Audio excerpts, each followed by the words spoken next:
అండి. సో, నిన్న ఇరుష్ గారు ఆ యాత్రికులతో అంటున్న మాటలు ఆవిడ చెప్తూ ఉన్నారు. ఆయన జ ఆయన అన్న మాటల గురించి మనం చదువుతూ ఉన్నాం. ముఖ్యంగా ఆహ్, దేని గురించి మీరు ఆశించవద్దు.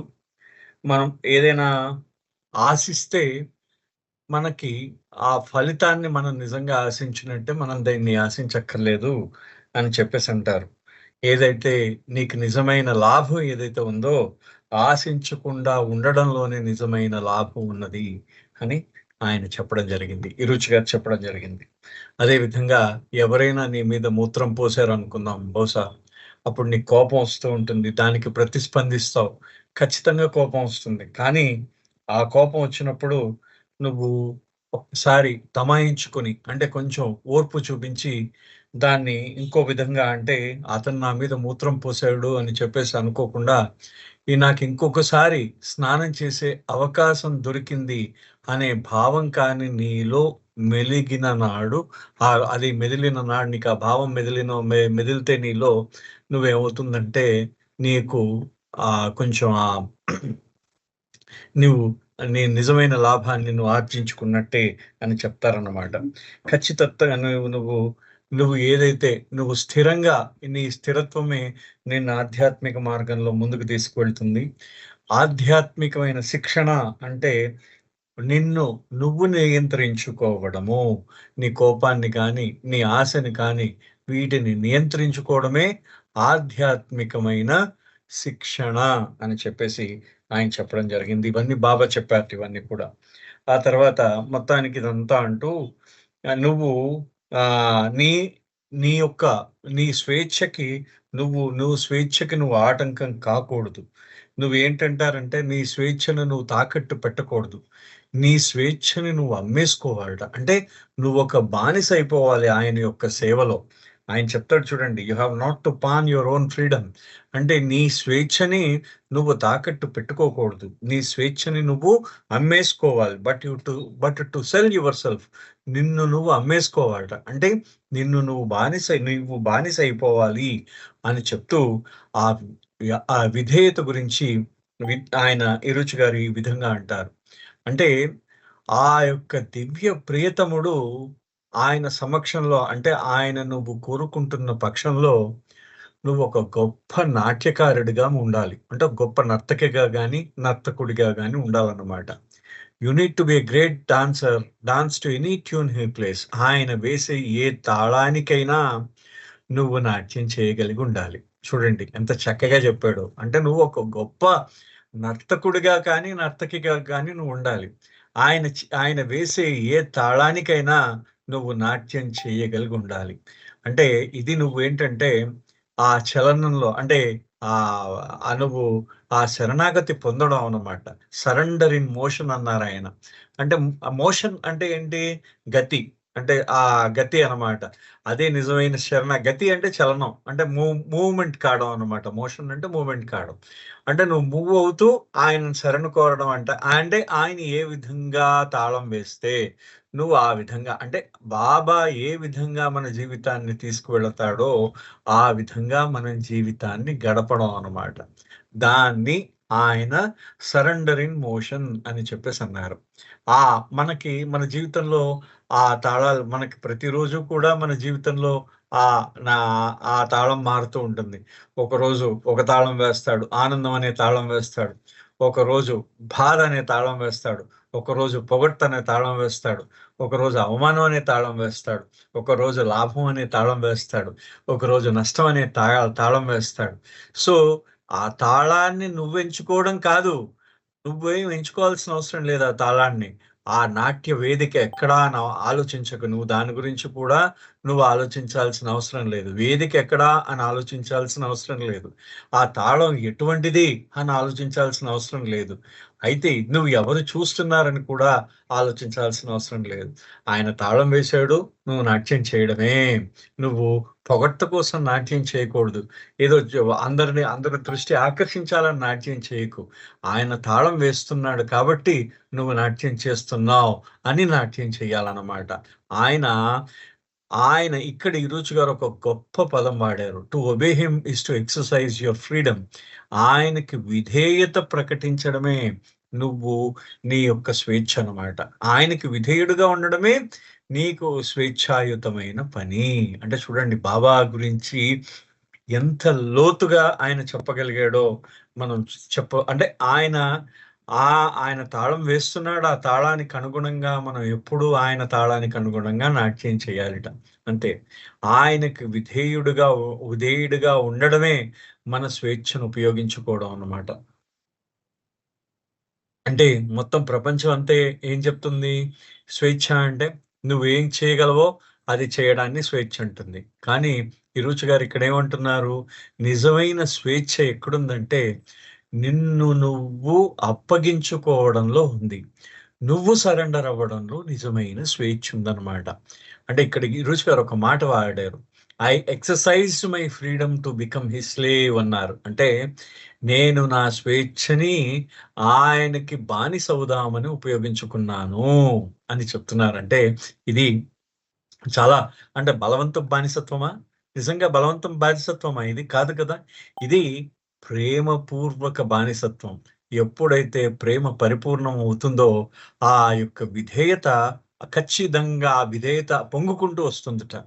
విధేయత పొంగుకుంటూ వస్తుంది. నువ్వు జీవితాన్ని ప్రతిఘటించక్కర్లేదు. ఆయన ఇచ్ఛానుసారంగా నీ జీవితం ముందుకు సాగిపోతుంది నువ్వు విధేయుడిగా ఉంటే. అంటే నీ జీవితంలో ప్రతిఘటన ఎక్కడా ఉండదు. ఎక్కడా కూడా ప్రతిఘటన ఉండదు నీ జీవితంలో. దీన్ని ఎదిరించాలి, నాకు ఈ కష్టం వచ్చింది, నాకు ఈ కష్టం రాలేదు అనేది ఏమీ ఉండదు. నువ్వు ఏ రోజైతే ఆయనకి విధేయుడుగా నీ స్వేచ్ఛను ఉపయోగించుకున్నావో నీ జీవితం ఆయన యొక్క ఇచ్ఛానుసారంగా ప్రవహిస్తూ ఉంటుంది. ముందుకు తీసుకెళ్ళిపోతూ ఉంటుంది. నువ్వు చాలా తేలికవైపోతావు సుమా అన్నారు. సో ఇప్పుడు ప్రతి క్షణం కూడా ఇక్కడ ఈరోజు గారు ఒక మాట వాడతారు. He plays but it is only by his grace that one can obey. కానీ బై హిస్ గ్రేస్ ఆయన యొక్క కృప వలన మాత్రమే మనం ఆయనకు విధేయులుగా ఉండగలం. ఆయన కృప లేని పక్షంలో మనం విధేయులుగా ఉండలేము. ఎట్టి ఏ రోజు కూడా మనం ఆయన కృప లేని రోజున మనం ఆయనకు విధేయుడుగా ఉండలేం అంటూ ఆయన ఒక మాట అన్నారు. Dying every moment to live for him. అంటే నువ్వు ప్రతి క్షణం కూడా చనిపోవాలి. అంటే నాట్ వన్ డెత్, కానీ ఏదో ఒక్కోసారి చనిపోవడం కాదుట. నువ్వు ప్రతి క్షణము కూడా నేను అనే భావాన్ని నువ్వు చంపేసుకుంటూ ఉండాలన్నమాట. అంటే నువ్వు భౌతికమైన మరణం కాదు సుమా ఇక్కడ, నీ అహంకార మరణం కదా. అంతే కదా. ఆయన బాబా ఈరుచి గారు అంటున్నది ఇక్కడ. అంటే బాబా సమక్షంలో మనం ఎన్నిసార్లు మరణించాలి అంటే ప్రతి క్షణము కూడా మరణించాలట. అది భౌతికమైన మరణం కాదు, నీ అహంకారపు మరణం. ప్రతి క్షణం అంటే నీవు ఒకసారి ఓ బాధ కలుగుతుంది, ఆ బాధను చంపేయి. అంటే ఆ బాధ కలిగినప్పుడు నీకు చాలా బాధేస్తుంది, అది అప్పుడు చచ్చిపోవాలట. నీకు కోపం వస్తుంది, అప్పుడు చచ్చిపోవాలి. నీకు ఆనందం వస్తుంది, అప్పుడు చచ్చిపోవాలి. నీకు గర్వం కలుగుతుంది, అప్పుడు చచ్చిపోవాలి. చాలా భుజాలు గజాలు అయిపోతాయి అన్నమాట. నువ్వు గర్వం వచ్చేస్తుంది బాగా, అప్పుడు చచ్చిపోవాలట. కానీ ఒక్కసారి కాట నిరంతరం మనం చనిపోతూ ఉండాలట. సో ఇక్కడ అంటే మనం ఆధ్యాత్మిక జీవితం అంటే ఏదో ఒక్కసారి అర్పణం అయిపోవడం కాదు. ప్రతిసారి అంటే బాబా అన్నట్టు small funerals for the ego, thousands of small funerals అంటారు ఒకనొక చోట. అంటే ఫనరల్ అంటే ఏంటి? ఫ్యూనరల్ అంటే చావు మేళ అన్నమాట. అంటే ఆ రోజు దాన్ని మనకి కరెక్ట్ గా చెప్పాలంటే చావు ఉత్సవం అన్నమాట. దాన్ని రోజు ఎన్నిసార్లు ఫ్యూనరల్ మనం చేస్తామంటే దాన్ని అంత్యక్రియలు ఎన్నిసార్లు మనం చేస్తాము అంటే జనరల్ గా మనం ఒక్కసారే చేస్తాం అంత్యక్రియలు. కానీ బాబా అంటారు నీ అహంకారానికి ప్రతి రోజు అంత్యక్రియ చేస్తూనే ఉండాలి. నీ అహంకారానికి ప్రతిరోజు కూడా ఆ అంత్యక్రియ చేస్తూనే ఉండాలట మన అహంకారానికి.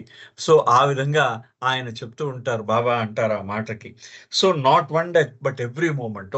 ఒక్కసారి మరణించడం కాదు, ప్రతి ప్రతి ప్రతి క్షణము కూడా మనం మరణిస్తూ ఉండడమే.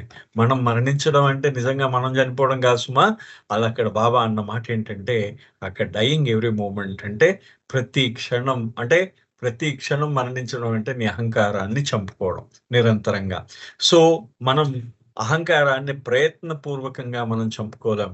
అహంకారాన్ని చంపాలంటే ఆయన యొక్క కృప మాత్రమే సాధ్యము. ఆయనక ఆయనకి ఆయన శరణు వల్లనే సాధ్యం అన్నమాట. అంటూ నిరూచ్ గారు ఆ తర్వాత ఈ పాసేజ్‌ని చెప్పారు. అంటే ఈ జీసస్ యొక్క ఈ వృత్తాంతాన్ని చెప్పారు. When his call comes leave everything.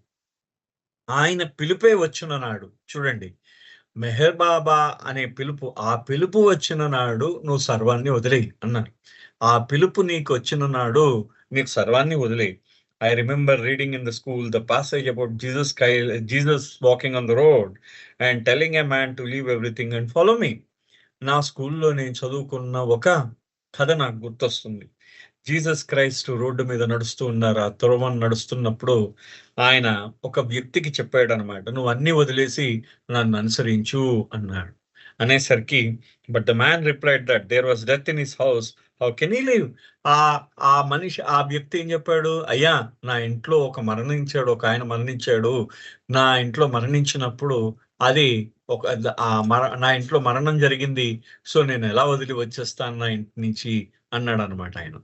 So, ఇక్కడ చూడండి, ఇక్కడ ఆయన అన్న మాట ఏంటంటే ఇక్కడ జీసస్ క్రైస్ట్ అన్న మాట ఆ తర్వాత ఏమంటారంటే ఆయన ఏమంటారు? Let the dead bury the dead. చూడండి, let the dead bury the dead అన్నాడాయన. అంటే దీని అర్థం ఏంటి? అంటే ఇది జీసస్ క్రైస్ట్ ఇది ఎక్కడ చెప్పారంటే అంటే మనకు బయటికి కనిపించేది చాలా అంటే మరణించిన వాడిని మరణించినట్టే వదిలేసేయి అన్నట్టు అనిపిస్తుందన్నమాట. కానీ మనకి అర్థమైనట్టు కనిపించదు. కానీ ఇక్కడ నీ యొక్క ఆధ్యాత్మికమైన స్పిరిచ్యువల్ అర్జెన్సీ అంటారు బాబా ఇక్కడ. జనరల్‌గా బాబా కూడా ఈ విషయంపై ఒకానొక చోట స్పందించడం జరిగింది ఇక్కడ. అంటే మనకి ఏదైనా అంటే నీకు ఆవశ్యకత అన్నమాట. ఆధ్యాత్మిక ఆవశ్యకత అని మనం అంటూ ఉంటాం గదా! సో, ఎప్పుడైతే నీకా దైవీ పిలుపు వచ్చిందో, నువ్వు అది మన మన కథలో ఉంటుంది. తుకారాం లాస్ట్‌కి ఆయనకి విష్ణుమూర్తి పంపించి రేపొద్దున వాహనం పంపిస్తానని చెప్తాడు విష్ణుమూర్తి. అంటే వాళ్ళ ఆవిడకి చెప్తాడు తుకారాం. చెప్పేసరికి అయ్యో! పడుకోండి అంటుంది ఆవిడ. పొద్దున్న లేచి ఈయన పారిపోతాడు. అయ్యో! నేను ఆ మాట వినలేదే అని అనుకుంటుందనమాట. నా భర్త మాట వినలేదు. నేను భర్త మాటని కొట్టేసాను అనుకుంటున్న తర్వాత. ఈ లోపల ఆయన బొందితో స్వర్గానికెళ్తాడు. ఈవిడేమో అలాగే ఉండిపోతుంది. అంటే జస్ట్ మనకు కథ అయినా సరే ఆ ఇమేజ్ మనకు కనిపిస్తూ ఉంటుంది. అంటే ఈ ఎప్పుడైతే నీకు దైవీ పిలుపు వచ్చిందో దాన్ని వాయిదా వేయొద్దుట మనం ఎప్పుడు కూడా. వాయిదా వేయకుండా అంటే ఇక్కడ బాబా ఇక్కడ ఇరుచ్ గారన్న అంటే ఈ జీసస్ అన్న మాటకు అర్థం ఏంటంటే నువ్వు భౌతికంగా జీవించి ఉండి ఆధ్యాత్మికంగా పడుకుని ఉంటావు. అదొక రకమైన మరణం. అంటే భౌతికంగా మరణించడం అదొక రకమైన మరణం. సో, ఇక్కడ ఈయన ఈయన ఈ జీసస్ క్రైస్ట్ అన్న మాటకు అర్థం ఏంటంటే ఆధ్యాత్మికంగా ఎవడైతే నిద్రిస్తూ ప్రాపంచికంగా వాడు మేల్కొని ఉంటాడో వాడు ప్రాపంచికమైన ఆచార వ్యవహారాలన్నీ వాడు చూసుకుంటూ ఉంటాడు. ఎవడైతే జీసస్ యొక్క అంటే భగవంతుడి యొక్క పిలుపు మేరకు మేల్కొని వెంటనే ఆ భగవంతుడిని ప్రతిస్పందిస్తాడో వాడు భౌతికంగా చనిపోయినట్టేట. So, let the dead bury the dead. Let the dead bury the dead. Dead ఎవరు? Spiritually asleep. అంటే ఆధ్యాత్మికంగా పడుకున్నవాడు వాడు మరణించినవాడు అనమాట. వాడు చూసుకొని ఈ ఆచార వ్యవహారాలన్నీ వాడిని చూసుకొని నీకు అనవసరం, నువ్వొచ్చేయి నాతో పాటు. అది ఆయన పిలుపు. చూడండి ఆయన ఎంత చక్కగా పిలిచారో చూడండి. అంటే ఆధ్యాత్మిక వ్యవహారాలన్నీ ఏవైతే let the dead bury the dead అన్నారు. అంటే ఆధ్యాత్మికంగా మరణించిన వాడు ఎవడైతే ఉన్నాడో అంటే ప్రాపంచికంగా ఆచార వ్యవహారాలు నిర్వర్తిస్తున్న వాడిని నిర్వర్తించిని, నువ్వు నాతో అన్ని వదిలి వచ్చేసేయ్ అని అంటున్నారు అన్నమాట. అది చెప్తున్నారు. ఎందుకంత బలమైన పదాలంటే ఇక్కడ మన అహంకారం ఏం చేస్తుందిట, బాబా ఉండు నా మొత్తం వ్యవహారాలన్నీ చూసుకొని వస్తాను అని చెప్పేసి అంటుంది అహంకారం. అదే విధంగా నా బాధ్యతలు చూసుకొని వస్తానని అంటూ ఉంటుంది. లేదు, నాకు ఇంకా 10 ఏళ్ళు సర్వీస్ ఉంది, ఆ తర్వాత వస్తానంటూ ఉంటుందన్నమాట. లేదు, నా కొడుక్కో కూతురుకో పెళ్లి చేయాలి, ఇది అయిపోయిన తర్వాత వస్తానని ఇంకోటి అంటూ ఉంటాడు. సో ఇవన్నీ ఏంటంటే నీ అహంకారపు పిల్లి మొగ్గలు అన్నమాట. ఇవన్నీ అహంకారం పిల్లి మొగ్గలు వేస్తూ ఉంటుంది. అహంకారం ఆ మనసు చేత పిల్లి మొగ్గలు వేయిస్తూ ఉంటుంది. ఆ పిల్లి మొగ్గలు వేస్తున్నప్పుడు, మనకి అహంకారం మనసు చేత పిల్లి మొగ్గలు వేయిస్తున్నప్పుడు, మనం ఆ దైవీ పిలుపు మనకేమనిపిస్తుందంటే, మనం మన సౌకర్యంగా, మనకి ఎప్పుడైతే భౌతికంగా సౌకర్యంగా ఉందో అప్పుడు వస్తాం అన్నది చెప్తాం అన్నమాట. ఇక్కడ ఈ రుచి గారు అన్న మాట ఏంటంటే, బాబా చెప్పిన మాట ఏంటంటే, నువ్వు ఈ విషయాలన్నిటిని వదిలే, ఎక్స్క్యూజెస్ అన్నిటిని వదిలేయి అంటారు ఆయన. అంటే ఈ నెపాలన్నిటిని వదిలేయి, నువ్వు ఈ లెక్కలన్నిటిని వదిలేయి, నువ్వు ఈ దాన్ని ఏమంటారంటే ఈ హెసిటేషన్ ని కూడా వదిలే అంటారు. మొత్తం దాన్ని కూడా హెసిటేషన్ వదిలేయి, ఈ లెక్కలను వదిలేయి, ఈ నెపాలన్నింటినీ వదిలేయి అని చెప్పేసి అంటారు. దేనికి సందేహాలు అనుమానాలు అవసరం లేదు, నీకు వచ్చేయి నా దగ్గరికి అని చెప్పేసి, నా కృప నీ మీద ప్రసరించినందున నేను నిన్ను పిలుస్తున్నాను. ఎంత లోతుగా ఉంది చూడండి దాని మీనింగ్. అంటే జనరల్ గా ఇది ఎంత బ్యూటిఫుల్ గా దీని గురించి, let the dead bury the dead అనే దానికి అది బాబా ఒక చోటు చెప్పారు. బాబా అక్కడ ఎవరికంటే 1932 హర్మన్ హడ్సన్ లో బాబా ఉన్నప్పుడు, అప్పుడు బాబా వాళ్ళకి చెప్పారు, నొరినా మ్యాచ్ పిల్లి వాళ్ళకి అప్పుడే ఫస్ట్ టైం వాళ్ళందరూ పరిచయం అయ్యారు. అంటే అప్పుడు ఈ సెంటెన్స్ యూజ్ చేయలేదు, కానీ ఇదే విధంగా అర్థం వచ్చినట్టు చెప్పారన్నమాట బాబా వాళ్ళందరికీ కూడా. ఈ సెంటెన్స్ యూజ్ చేయలేదు. అయితే ఇక్కడ ఈయన ఈ మాట అంటారు, now here this story, but really it is by his grace alone that one can obey. ఆయన కృప వల్ల మాత్రమే ఆయనకి మనం విధేయులుగా ఉండగలము. మన విధేయత ఎప్పుడు దాకా ఉంటుందంటే, ఆయన కృప ఉన్నంత వరకే మనకి ఆ విధేయత ఉంటుంది. ఆయన కృప లేని నాడు, మనకి కృప ప్రసరించని నాడు మనం విధేయులుగా ఉండలేం అన్నమాట. So I did not feel like committing suicide, but I was made to commit suicide. Baba does not want us to commit suicide, but in the way he wants. Now hear this story. అంటే నేను ఆత్మహత్య చేసుకుందామని నేను అనుకోలేదు, కానీ నేను ఆత్మహత్య అంటే నేను ఆత్మహత్యకి నేను ఆత్మహత్య చేసుకుందామని నేను అనుకోలేదు, కానీ ఆత్మహత్య చేసుకునేటట్టు చేశారు. ఎవరు? బాబా చేసేట. చూడండి ఆయన చెప్తున్నారు ఈ మాట. దీనికి నేను ఇప్పుడు మీకు ఒక కథ చెప్తాను, ఒక కథ చెప్తున్నాడు అనమాట. 90% ఈ కథ నాకు ఎక్కడ కనిపించలేదు బాబా దగ్గర. బాబా తాలూకు బుక్స్ ఎక్కడ కూడా ఈ కథ కనిపించలేదు. ఈ కథ చదివిన తర్వాత నాకు అర్థమైందంటే, ఈ కథలో ఉన్న అద్భుతమైన, దాని వెనక ఉన్న ఆ కథ తాలూకు తాత్పర్యం అర్థమైందనమాట. ఇక్కడ అనితా విలియార్డ్ అనేది ఒక ఆవిడ ఉంది. ఆవిడ లండన్ లో బాబాని కలిసింది ఈవిడ. సో ఈ అనితా విలియార్డ్ చెప్పిన స్టోరీ అన్నమాట ఆవిడ ఇది. One day Anita Villiard came to Meherazad. In the course of her visit, this is what she told me. Anita Villiard అనే ఆవిడ మెహరజాద్ ని ఒకసారి దర్శించుకుంది బాబాని. దర్శించుకున్నప్పుడు ఈ అనిత ఏం చేసిందంటే, ఇరుచి గారితో ఈ కథ చెప్పింది ఆవిడ. In 1931 Baba went out on his first world tours. He told us, I come for all, but I am for the few. ఇక్కడ బాబా ఒక మాట అన్నారు ఏంటంటే, ఇక్కడ ఆవిడ అనితా విలియార్డ్ వాళ్ళతో, అంటే బాబా 1931లో తన మొట్టమొదటి ప్రపంచ పర్యటన చేస్తున్న సమయంలో బాబా వాళ్ళకి ఒక మాట చెప్పాడు, నేను అందరి కోసం వచ్చాను, కానీ నేను కొద్ది మంది మాత్రం కోసమే ఉన్నాను. అంటే కొద్దిగా, చాలా అతి కొద్ది మంది కోసమే నేను ఉన్నాను. అందరి కోసం నేను రావడం జరిగింది. అవతరించడం సృష్టి కోసం అవతరించినా, కానీ కొద్ది మంది మాత్రమే ఆయనను అవతారుడని గ్రహించగలరు. ఆ కొద్ది మంది కోసం మాత్రమే నేనున్నాను అన్నాడు. He was with us for 2 weeks and we forgot everything and everyone. ఆయన మాతో 2 వారాల పాటు ఉన్నారు. ఈ 2 వారాల్లో మేము అన్నీ మర్చిపోయాం. ఆయన తప్ప ఇంకా ప్రతి ఒక్కరిని, అందరినీ మర్చిపోయాం అన్నమాట. మా బంధువుల్ని, relatives, friends, acquaintances all forgotten. మా బంధువుల్ని కానీ, మా స్నేహితులు కానీ, మా మిత్రులు కానీ, వీళ్ళందరినీ మేము మర్చిపోయాం. ఇంకేవి మాకు గుర్తులేవు. బాబాయే గుర్తున్నట్టు. బాబాతో ఉన్న 2 వారాలు కూడా బాబా మాత్రమే వాళ్ళకు గుర్తున్నారు. And But when he left, people asked us, where were you? What were you doing? And we started telling about him that he is the Christ. అయితే ఆ తర్వాత బాబా వెళ్ళిపోయారు. వెనక్కి వచ్చేసరికి కదా మరి ఇండియా వచ్చేసారు. వచ్చేసినప్పుడు వీళ్ళు కూడా వచ్చేసారు. వాళ్ళ ఇళ్ళకెళ్ళిపోయారు. ఇళ్ళకెళ్ళిపోయిన తర్వాత ఆ బంధువులు, స్నేహితులు అందరూ అడగడం ప్రారంభించారు. "ఏమ్మా ఇన్ని రోజులు ఈ 2 వారాలు ఎక్కడికెళ్ళిపోయారు మీరు? ఏం చేస్తున్నారు? ఏంటి?" అని అడిగితే ఉంటే అప్పుడు వాళ్ళు బాబా గురించి చెప్పారట. ఇలాగా మెహర్ బాబా వచ్చారు. మేము ఆయనను చూడ్డానికి వెళ్ళాము అని చెప్పేసి అన్నారు. ఆయనే ఆ క్రీస్తు అవతరించాడు మళ్ళీ మెహర్ బాబాగా అని చెప్పడం జరిగిందట. "Why didn't you inform?" They asked.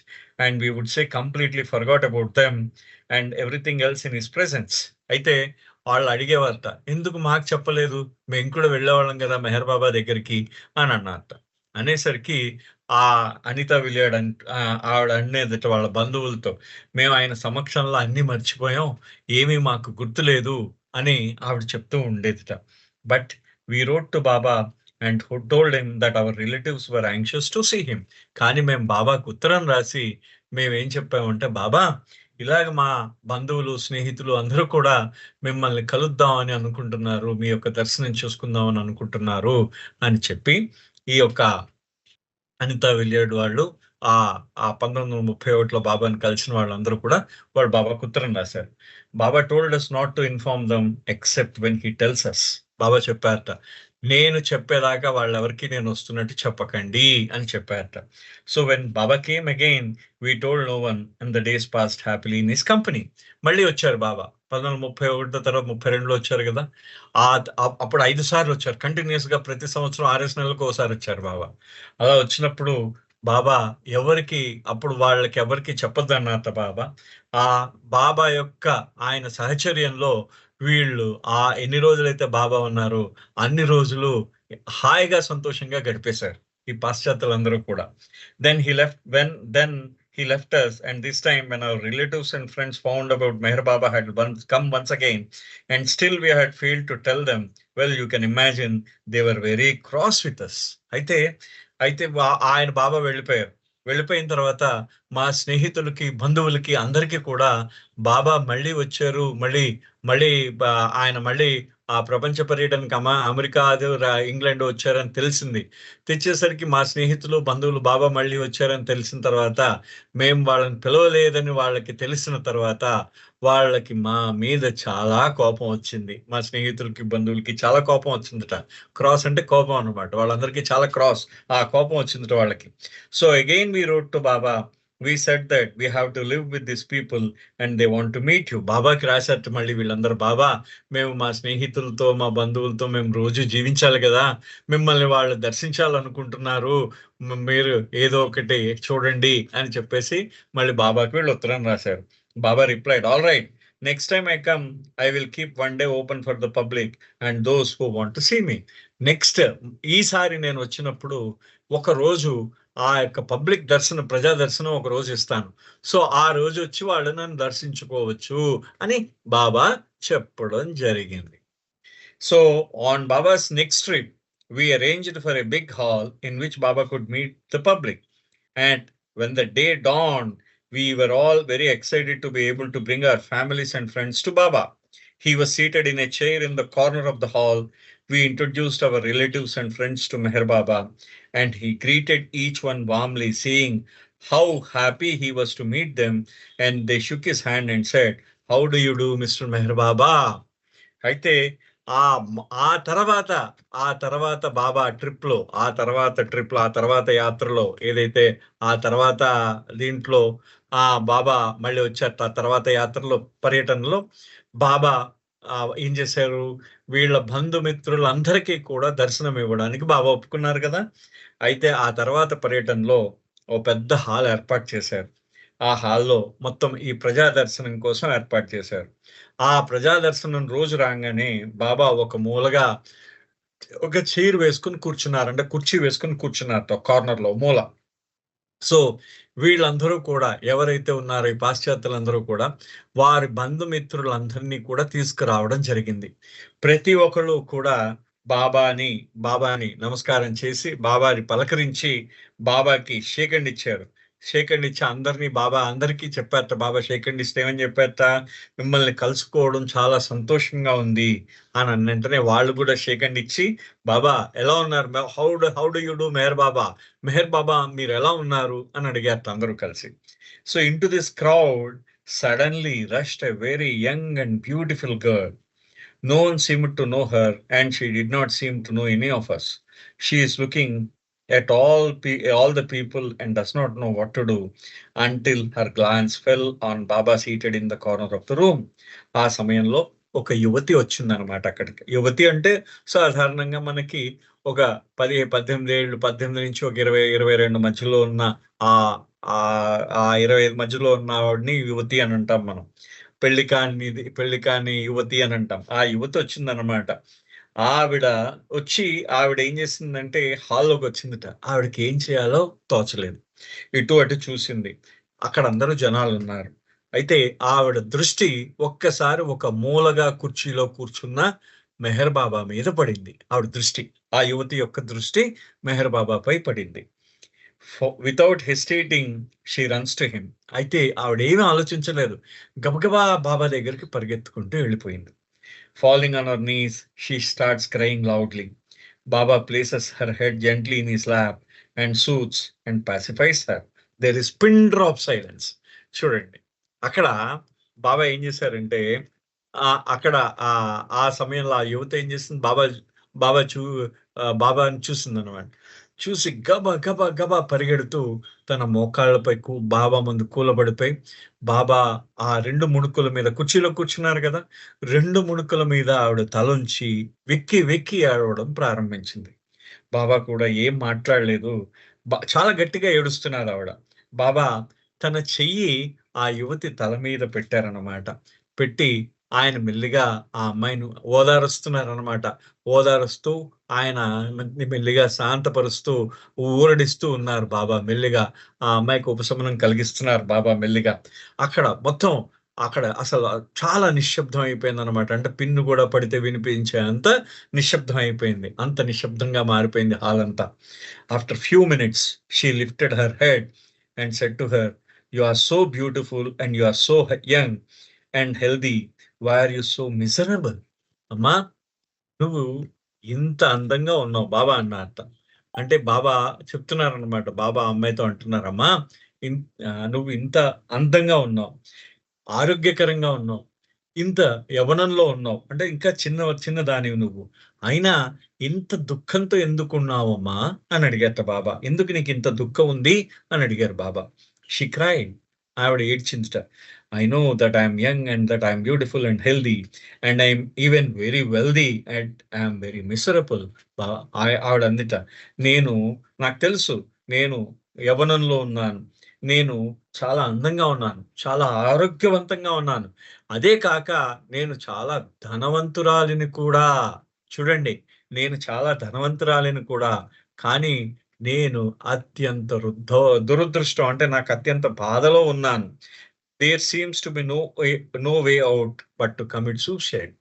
అంటే నాకు ఇంకొక మార్గం కనిపించలేదు, ఆత్మహత్య తప్పించి నాకు ఇంకొక మార్గం కనిపించటం లేదు అని అందిట ఆ అమ్మాయి. చూడండి, అంటే బాబా ప్యాటెడ్ హర్ అండ్ క్వైటెడ్ హర్. బాబా మెల్లిగా ఆవిడ మెల్లిగా తట్టారనమాట. ఆవిడ వీప్ మీద తట్టి మెల్లిగా ఆవిడని ఓదారుస్తున్నారు, ఊరడిస్తున్నారు బాబా. until the sobbing stopped. ఎప్పటిదాకా మెల్లిగా ఆవిడ ఏడుపు ఆగిందనమాట. Then he lifted her head up and embraced her. ఒక్కసారి బాబా ఏం చేశారంటే ఆవిడ తల పైకెత్తి ఆవిడకి ఆలింగనం ఇచ్చారట బాబా. There, now you have committed suicide. అమ్మా, ఆ బాబా అన్నారు చూడండి, అమ్మా ఇప్పుడు నువ్వు ఆత్మహత్య చేసుకున్నావు అన్నారట. You are no more your old self. ఇంకా నువ్వు నీ పాత జీవితానివి కాదు. అంటే నువ్వు ఇంకా పాత అమ్మాయివి కాదు, నువ్వు ఇప్పుడు అంత కొత్త అమ్మాయి అన్నమాట. నువ్వు ఏదైతే అంటే బాబా ఆలింగనం ఇచ్చిన తర్వాత ఇంకా నువ్వు ఆల్రెడీ ఆత్మహత్య చేసేసుకున్నావు. ఇంకా నువ్వు చేసుకోక్కర్లేదు అనమాట. ఇంక వేరేది ఏమి నువ్వు ప్రయత్నించక్కర్లేదు భౌతికంగా. నువ్వు ఆత్మహత్య చేసేసుకున్నావు. నువ్వు పాత అమ్మాయివి కాదు. Live a new life to remember me and love మీ. చూడండి ఇక్కడ బాబా అన్న అతి గొప్ప విషయం ఏంటంటే, ఒక కొత్త జీవితాన్ని జీవించు. ఆ జీవితం ఏ విధంగా ఉండాలంటే, నన్నే స్మరించు, నిరంతరం నన్నే స్మరించు, నన్ను ప్రేమించు, నన్ను స్మరించు. బాబా చెప్పిన విషయం అన్నమాట. కొత్త జీవితం నువ్వు ఇవాళ నుంచి కొత్త జీవితం ప్రారంభిస్తున్నావు. ఈ కొత్త జీవితంలో నన్నే ప్రేమించు, నన్నే స్మరించు అంటున్నారు బాబా. అంటూ and he lifts her up and gestures for her to sit by his side, and the line again begins. ఆయన మెల్లిగా బాబా ఆ మాట అనిన తర్వాత లేమ్మా అని చెప్పి తన పక్కన కూర్చోబెట్టుకున్నారు ఆయన. కూర్చోబెట్టుకున్న తర్వాత ఆ లైన్ మళ్ళీ ప్రారంభమైంది. అందరూ వస్తున్నారనమాట. మళ్ళీ బాబాని కలుసుకోవడానికి వస్తున్నారు కదా! అందరూ వస్తున్నారు. వాళ్ళందరూ బాబాని కలుస్తున్నారు. After about half an hour Baba reminds her, now you are no more your old self, remember me and love me, now go. అంటే నువ్వు ఇంక నువ్వు పాత అమ్మాయివి కాదు. ఇప్పుడు నువ్వు కొత్త అమ్మాయివి. సో, కాబట్టి నువ్వు గుర్తుంచుకో అని చెప్తున్నారు. బాబాయ్ ఇక్కడ చూడండి. నువ్వు గుర్తుంచుకో నన్ను. ఏమిటి గుర్తుంచుకోమంటున్నారు? Now you are no more your old self. నువ్వు పాత అమ్మాయివి కాదు. ఇప్పుడు కొత్త అమ్మాయివి. రిమెంబర్ మీ, నన్ను స్మరించు. అండ్ లవ్ మీ, నన్ను ప్రేమించు. ఇంక వెళ్ళు. Now go. ఇంక వెళ్ళమ్మా అని చెప్పేసి బాబా చెప్పడం జరిగింది. As the young girl gets up and leaves the room, Baba signals to stop people from coming inside. ఆ అమ్మాయి బయటకు వెళ్తున్నప్పుడు లోపలికి వస్తున్న వాళ్ళని బాబా ఆగమని చెప్పారట. He says to the crowd, people in the world commit suicide by putting a gun to the temple or jumping off a building or hanging themselves, but that is the suicide of cowards. I want all to commit the suicide of the brave, just like that young girl, and begin to live a new life. Not a new page, not a new chapter, but a new book to love me and remember me. I give you my blessings to begin to live a new life. ఇది నిజంగా బాబా ఇచ్చిన ఒక అద్భుతమైన ఒక దాన్ని ఏమంటారంటే sentence అన్నమాట ఇది. అంటే ఈ ఈ మొత్తం ప్రపంచంలో ఉన్న ప్రజలందరూ బాబా ఆ అమ్మాయి వెళ్ళిపోతున్నారు, బయటికి వెళ్ళిపోతూ ఉంటే బాబా ఆపారు. అందరిని లోపలికి వచ్చేవాళ్ళని బాబా ఆగమన్నారట. ఆగమని అప్పుడు ఈ విధంగా అన్నారు. ఈ యొక్క ప్రపంచంలో అందరూ కూడా ఆత్మహత్య చేసుకుంటూ ఉంటారు. ఏ విధంగా అంటే గన్నుని కణతకు పెట్టుకుని ఆ గన్నుని పేల్చుకోవడమో, లేకపోతే బిల్డింగ్ పై నుంచి దూకేయడమో, లేకపోతే తాడుతో ఉరేసుకొని చచ్చిపోవడమో, ఇవన్నీ చేసుకుంటూ ఉంటారు. ఇవన్నీ పిరికి వాళ్ళు చేసుకునే ఆత్మహత్య. నేను ధైర్యవంతులు చేసుకునే ఆత్మహత్య ఎటువంటిదంటే, ఆ యువతి లాంటిది. సో, మీరివాళ కొత్త జీవితాన్ని, నవజీవనాన్ని ప్రారంభించండి. ఒక కొత్త పుట కాదు, అంటే కొత్త పేజీ కాదు, ఒక కొత్త అధ్యాయం కాదు. మీరు కొత్త పుస్తకాన్నే ప్రారంభించాలి. ఆ కొత్త పుస్తకం అంతా ఏముండాలంటే, నన్ను ప్రేమించడం, నన్ను స్మరించడంతో ఆ కొత్త పుస్తకం అంతా నిండి ఉండాలి. నేను మీకు నా ఆశీర్వాదం చెప్తున్నాను. మీరు ఒక నవజీవనం ప్రారంభించడానికి నేను ఆశీర్వదిస్తూ ఉన్నాను అని చెప్పేసి బాబా అన్నారు. చూడండి ఎంత మోటివేటింగ్ గా ఉంటుందో ఒకసారి మనకి చూడండి. ఒకసారి బాబా ఇచ్చిన ఈ సంఘటన ఎంత. So that is when it struck to me, oh, so the new roots of the new life began then in the 30s, not in the year 1949 as we had believed. నాకు అప్పుడు అర్థమైంది, ఈ యొక్క నవజీవనం యొక్క మూలాలు అప్పుడు ప్రారంభమయ్యాయి అని నాకు ఆ రోజు అర్థమైంది అని చెప్పేసి రుచి గారు అంటారు. But there is a sequel to the story, although it took many more years before it came to pass. అయితే దీనికి ఇప్పుడు నేను చెప్పిన ఈ కథకి దానికి ఇంకా కంటిన్యూయేషన్ ఉంది. సీక్వెల్ అంటే దాని యొక్క శేషం అన్నమాట. తర్వాతి భాగం అంటే మనకి సీరియల్ వస్తూ ఉంటుంది కదా, నెక్స్ట్ పార్ట్ ఆ సీక్వెల్, దాని శేషం తర్వాతి భాగం అన్నమాట. ఆ కథా శేషం అని తెలుగులో మనం కరెక్ట్ గా చెప్తే ఆ భాగం మళ్ళీ ఆ తర్వాతి భాగం ఉందిట దానికి. ఆ కథని చెప్తున్నారు, ఈ రుచి గారు చెప్తున్నారు. This story took place in 30s and what happened next took place in the mid 70s. ఇది నేను చెప్పిన ఈ కథ 1930ల్లో జరిగింది. ఆ తర్వాత నేను చెప్పబోయే దాని తర్వాతి భాగము 70ల్లో జరిగింది అని చెప్తున్నారు ఈ రుచి గారు. చూడండి.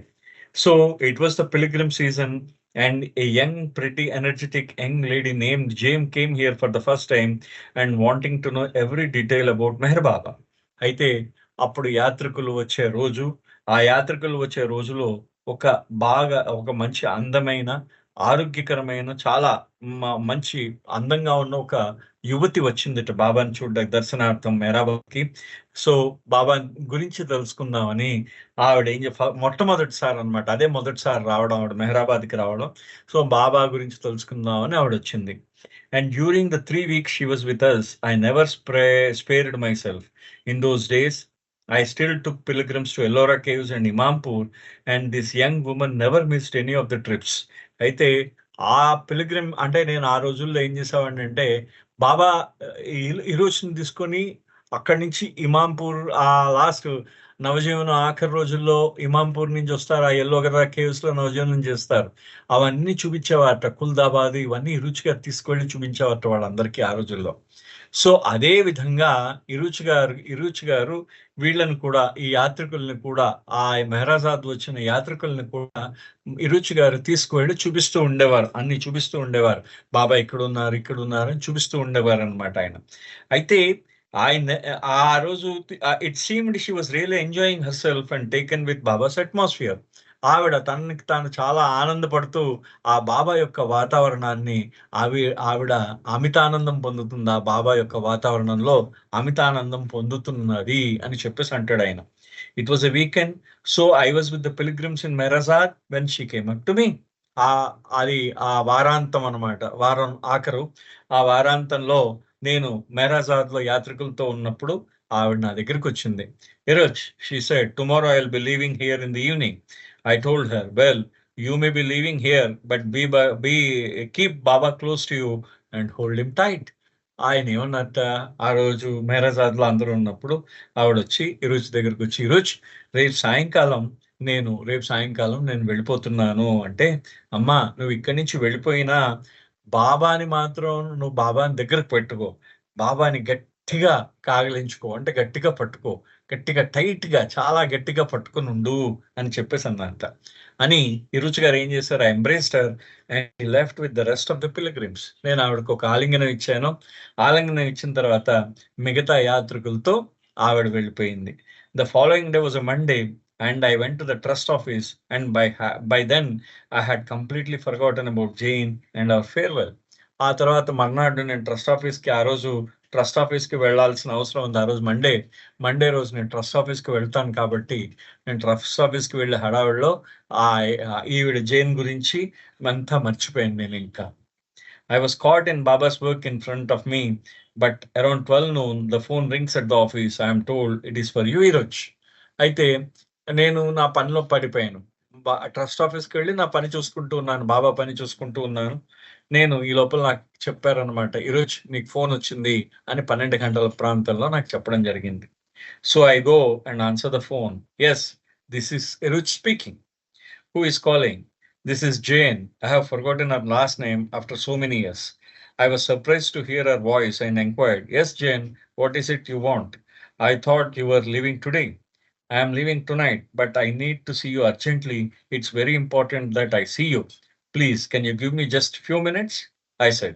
"Jane, you have been with me for 3 weeks and I am in the office now. What is so urgent? Please, Ruch." She implored. "It's very important that I see you one more time." ఆవిడేం జేసింది, ఆవిడ ఫోనెత్తిందనమాట. ఫోనెత్తి ఆహ్, ఆయన అంటున్నారనమాట. ఆవిడ ఆ ఫోనెత్తి చెప్పిందట, "ఈరోజు నేను జైన్‌ని మాట్లాడుతున్నానని" చెప్పిందిట. చెప్పిన వెంటనే ఇరుచి గారు ఆశ్చర్యపోయారు. ఎందుకంటే, "ఇప్పుడు ఏం కావాలి జైన్? నువ్వు ఇవాళ వెళ్ళిపోతానన్నావు గదా! నువ్వు వెళ్ళిపోతానన్నావు ఇవాళ. అంటే ఈరోజు నేను రాత్రి వెళ్తున్నాను. అయితే నేను అర్జెంట్‌గా మిమ్మల్ని చూడాలి. నాకు ఒక ముఖ్యమైన కార్యం ఉందంటే, ముఖ్యమైన విషయం ఉంది మీతో ముఖ్యమైన విషయంలో మిమ్మల్ని చూడాలి. మీరు కొద్ది నిమిషాలు నా కోసం కేటాయించగలరా?" అని అడిగిందనమాట ఇరుచిని. అంటే, "జైన్, నువ్వు 3 వారాలు నాతో ఉన్నావు కదా! నేను ఇప్పుడు ప్రస్తుతం ఆఫీస్‌లో ఉన్నాను. ట్రస్ట్ ఆఫీస్‌లో ఉన్నాను. అంత అవసరం ఏమొచ్చింది?" అనంటే ఆవిడ బతిమాలిందట ఇరుచిని. "ఇరుచ్, ప్లీజ్, ఇది చాలా ముఖ్యమైన విషయం నాకు. దయచేసి కొంత సమయం నాకు కేటాయించండి" అని ఆవిడ ప్రాధేయపడిందనమాట. So, my mind had been so absorbed in office that her request really irritated me, and I thought to myself, "Why does this woman have to see me now?" అయితే ఆయన ఆఫీస్ పనిలో అంటే బాబా యొక్క ఆఫీస్ పనిలో, trust office పనిలో ఆయన పూర్తిగా ఎంత నిమగ్నం అయిపోయాడంటే ఇరుచి గారు, ఆయన చిన్న పిసరు విసుగు కలిగిందిట. అయ్యో! ఇంక నేను ఈ ఏవ్ ఆయన అనుకున్నాడట. నేను ఈ అమ్మాయి ఎందుకు నన్ను చూడాలనుకుంటున్నాది అనే భావం ఆయనకు కలిగిందిట.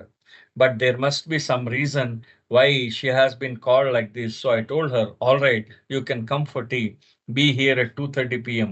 You can be with me for some time and we will have a cup of tea and you can go.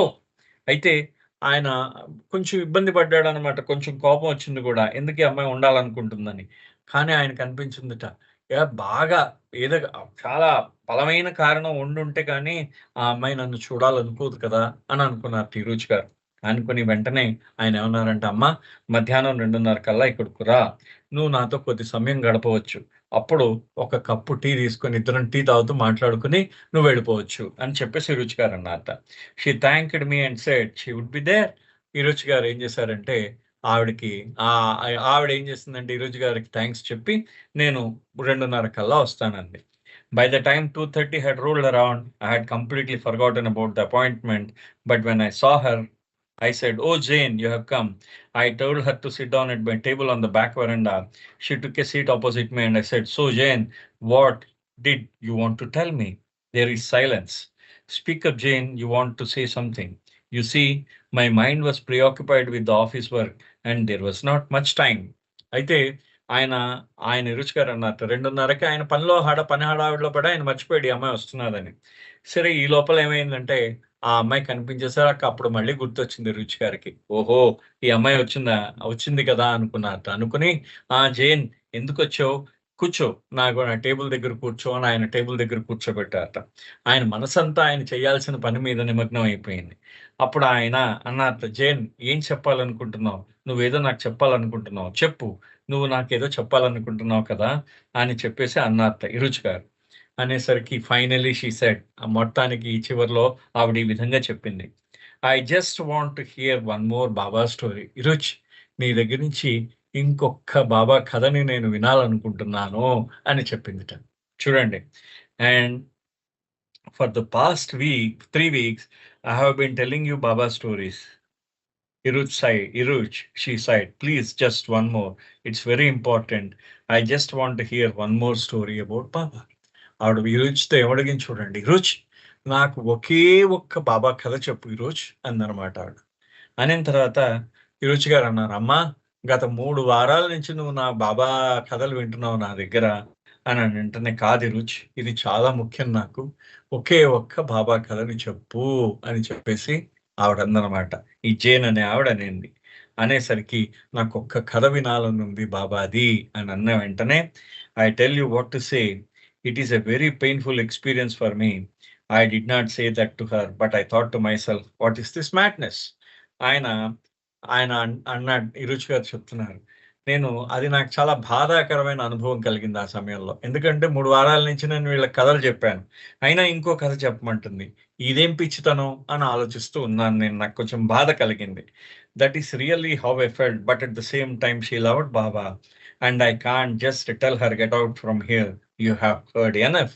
అయితే ఆవిడ బాబాని చాలా ప్రేమిస్తున్నారు ఆ అమ్మాయి. సో నాకు ఇంక చాలు, ఇప్పటిదాకా అనేక కథలు విన్నావు, నువ్వు పో అని చెప్పలేను. కారణం ఏంటి? ఆవిడ బాబాని అంతగా ప్రేమిస్తున్నారట. అందుకనే పొమ్మని చెప్పలేడనమాట ఆయన. That would not be proper. అది నిజంగా సరి అయింది కాదు. Baba would not like that. Baba అది ఒప్పుకోడట. బాబా ఆ విధంగా ప్రేమతో వచ్చిన వాళ్ళని పంపించేయడం ఆయన ఒప్పుకోడు అని అంటున్నారు. Baba would not like that, but my mind was blank. Eruch గారు ఆయన మనస్సంతా కూడా చాలా ఖాళీ అయిపోయింది. నేనేం చెప్పడానికి ఆయనకు తోచట్లేదు. I had told so many stories of Baba during the time she was with us Meherazad. What to tell her now? నేను అనేక కథలు చెప్పాను వాళ్ళకి, ఇప్పుడేం చెప్పాలి అని ఆలోచిస్తున్నాడు. సో ఈ కథకి మళ్ళీ దీన్ని కంటిన్యూయేషన్ మళ్ళీ వచ్చే వారం చేద్దాం. ఎందుకంటే 7:54 అయింది. అంతవరకు అవతార్ మెహర్ బాబా కీ జై. జై బాబా అండి. అందరికీ జై బాబా అండి.